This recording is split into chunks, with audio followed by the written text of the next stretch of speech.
Joseph P. Welcome to the Coffee Pod. My name is Chisha Zed. Drink the coffee, it'll make you feel better. My best friend left the perfect husband and I was devastated.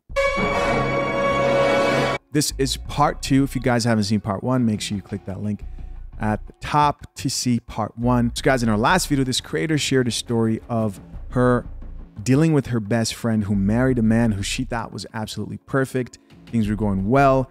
And then she gained some weight, went to therapy, and then started to blame the husband for the weight gain. So eventually she finds out that her friend is visiting a therapist, a woman who also happens to be a feminist. And here we are now. No more wasting time. Let's get it. And then within a couple of months, my friend began spiraling.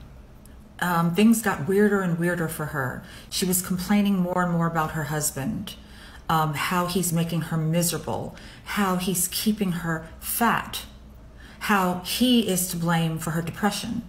Wow. And no matter what I would say to her, I would always reach some kind of dead end. She would come at me with something else. And then she started talking about divorce, that she'll be happy and her depression will lift and she'll finally be able to lose the weight once she gets rid of her husband. And I was trying so hard to talk to this woman, and she would get angry with me. And I said to her one day, I don't want to say her name, but I said, hey, what is it that he does that is so bad? Please just put it into words for me. Tell me, what does he do that is so bad? And she couldn't think of anything. And she sat there for a couple of minutes pondering. And then she came up with, he leaves apple cores on the nightstand. That was all she had. Apple cores on the nightstand. Because he would eat an apple before falling asleep. God damn it! You can't make this shit up! You still can't make this shit up. Apple cores on the nightstand. That was her excuse. And why was that her excuse? Because she actually did not have one. Now, some of you guys may be thinking, well, how can we believe that this story is true? There are a couple of reasons I know this story is true. Number one, it being that we hear these stories all the time. Not from men, but from women. Basically saying, yeah, I left my husband because I wasn't happy, but he was a good man. He did nothing wrong. I just wasn't happy anymore. So I destroyed our entire family. And then you have the fact that this chick was actually friends with the woman she's talking about, best friends with the woman she's talking about. Let's check out a few of these comments. What do you guys think of the reason that was given? This first gentleman says, how come it's always out improve, insert life changes after I divorce? Why not do those things in the marriage? The creator responds and says, exactly. That is true. That's a good question. Why not do those things in the marriage? Well, I guess that's why the man has to be made the problem, because otherwise you would be able to do them within the marriage. Here's another comment from a man who says she started talking to another guy. That's what was wrong. 700 plus likes. Do you guys think that was the case? Here's another comment from another person that says, this is why anytime a girl tells me how bad her exes are, but she's perfect, I take it with a grain of salt. And you should, man. Women going out here talking about every man they've dated is a bad person and men are just trash. That's definitely a red flag. You want to meet somebody who's able to realize that painting themselves that way makes people curious about whether they are able to see flaws in themselves.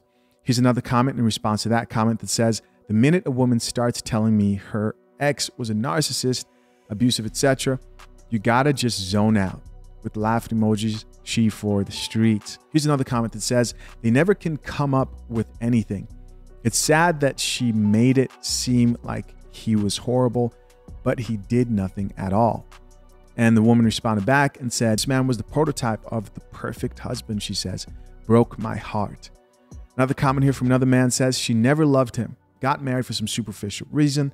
She didn't marry for love.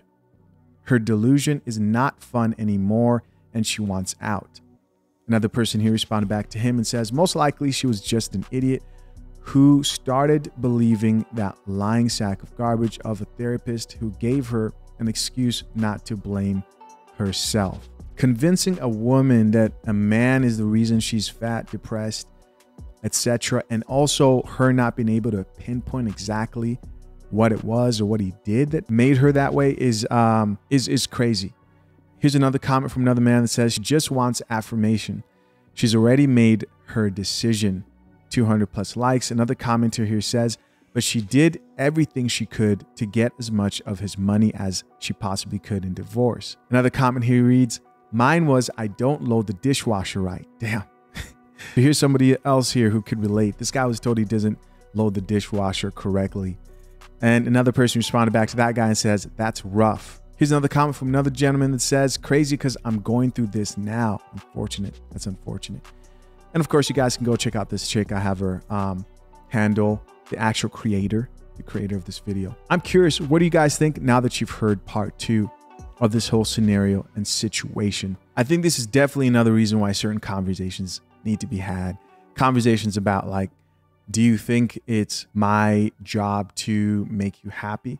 I mean, I don't want to mix up the two different things of like, I mean, don't get me wrong, being there for your partner is important, but the whole blaming your partner for things like weight loss, you being fat, you being depressed, and that person isn't actively trying to keep you down is just a stretch. Stories like this also make a good case for why people should probably consider things like premarital counseling and things like that. Just so there's a realistic baseline that person is working off of, and you could possibly avoid them not talking to a therapist for the first time. Otherwise, if you're not having conversations about what's expected, etc., you risk a situation coming up, woman walking into an office with some feminist therapist and making everything your problem. Yeah, unfortunate. Listen, guys, as always, I'm curious to know, what do you guys think? Comment down below. I appreciate you as always for checking out yet another episode of The Coffee Pot. Till next time, I'm out. Peace.